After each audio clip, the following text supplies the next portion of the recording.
আসসালামু আলাইকুম গাইস, কেমন আছেন?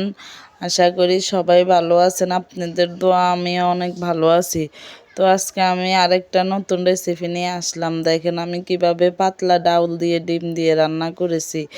এই যে ডাউলগুলারে সুন্দর করে ধুয়ে নিয়েছি, ধুয়ে সাদা পানি দিয়ে ডাউলগুলো একবারে ভালোভাবে সিদ্ধ করে নিয়েছি, নিয়ে তারপরে পেঁয়াজ মরিচ সব কিছু দিয়েছিলাম, দিয়ে লবণ সব হলুদ মরিচ দিয়ে তারপরে ডাউলগুলো ভালোভাবে ঘুটনি দিয়ে ঘুটি নিয়ে একবারে পানি শুকাইয়ে তারপরে আবার পানি দিয়েছি, দিয়ে সুন্দর করে আবার দুইটা ডিমকে একবারে সুন্দর করে মাবলেট করেছি। কেন জানেন? কারণ আমার ছেলেরা তো আবার পেঁয়াজ মরিচ দিলে ওগুলো খাবে না, এই জন্য আমি ডিমগুলোকে সাদাই ভেজে নিয়েছি।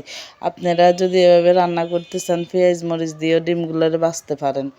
তো আমি ডিমগুলারে সুন্দর করে ভাজি ডাউলের মধ্যে ডিমগুলারে সুন্দর করে দিয়েছিলাম, দিয়ে বলক আসা পর্যন্ত অপেক্ষা করেছি। যখন বলক আসছিল তখন আমি ডিমগুলারে লেড়ে ছেড়ে একবারে বাগার দিলাম, রসুন কাটিয়ে সুন্দর করে বাগার দিলাম, দিয়ে উপর দিয়ে আবার ধনিয়া পাতা, কারণ এখন তো শীতের সময় ধনিয়া পাতার মৌসুম, কারণ ধনিয়া পাতার যে কোনো জিনিসে দিলে মজা লাগে। কে কেমন খায় আমি জানি না, আমি সব কিছুতে ধনিয়া পাতা খাই।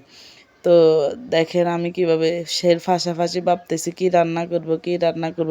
পরে একটা বাঁধাকপি ছিল, বলতেছি কি বাঁধাকপিটা ভেজে নিই ভালোভাবে। তো গাইস ভালো থাকবেন, ধন্যবাদ।